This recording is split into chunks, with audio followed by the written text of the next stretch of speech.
मार्कंडेय पुराण में एक कथा आती है। राम लक्ष्मण सीता जब वन में प्रवास करते हैं, मार्ग में एक स्थान पर लक्ष्मण का मन कुभाव से भर गया।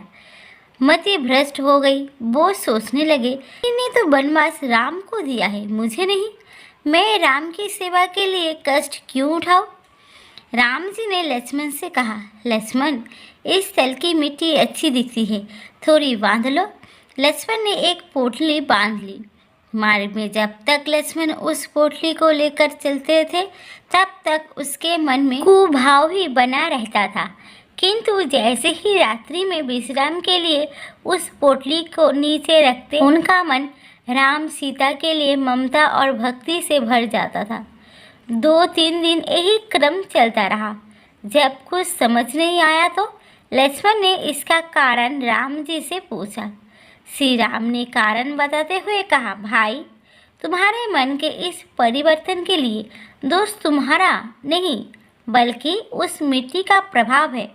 जिस भूमि पर जैसे काम किए जाते हैं, उसके अच्छे बुरे परमाणु उस भूमि भाग में और वातावरण में भी छूट जाती है। जिस स्थान की मिट्टी इस पोटली में है, वहाँ पर सूद और उपसूद नामक 2 राक्षसों का निवास था। उन्होंने कड़ी तपस्या के द्वारा ब्रह्मा जी को प्रसन्न करके अमरता का वरदान मांगा। ब्रह्मा जी ने उसकी मांग तो पूरी की, किंतु कुछ नियंत्रण के साथ। उन दोनों भाइयों में बड़ा प्रेम था। उन्होंने कहा कि हमारी मृत्यु केवल आपसी विग्रह से ही हो सके। ब्रह्मा जी ने वर दे दिया।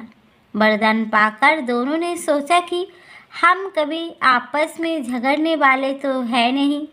आज अमरता के अहंकार में देवों को सताना शुरू कर दिया। जब दोनों ने ब्रह्मा जी का आश्रय लिया तो ब्रह्मा जी ने तिलोत्तमा नाम की अप्सरा का सर्जन करके उन असुरों के पास भेजा। सूद और अपसूद ने जब इस सौंदर्यवती अप्सरा को देखा तो कामाधम हो गए। तुम मेरी हो और अपनी कहने लगे। तब तिलोत्तमा ने कहा कि मैं तो विजेता के साथ विवाह करूंगी। तब दोनों भाइयों ने विजेता बनने के लिए ऐसा घोर युद्ध किया कि दोनों आपस में लड़ के मर गए। वो दोनों असुर जिस स्थान पर झगड़ते हुए मरे थे, उसी स्थान की ये मिट्टी है।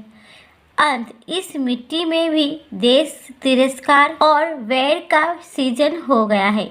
जिस भूमि में जैसे कर्म किए जाते हैं, वैसे ही संस्कार वो भूमि भी प्राप्त कर लेती है। इसीलिए गृहस्थ को अपना घर सदैव पवित्र रखना चाहिए। धन्यवाद।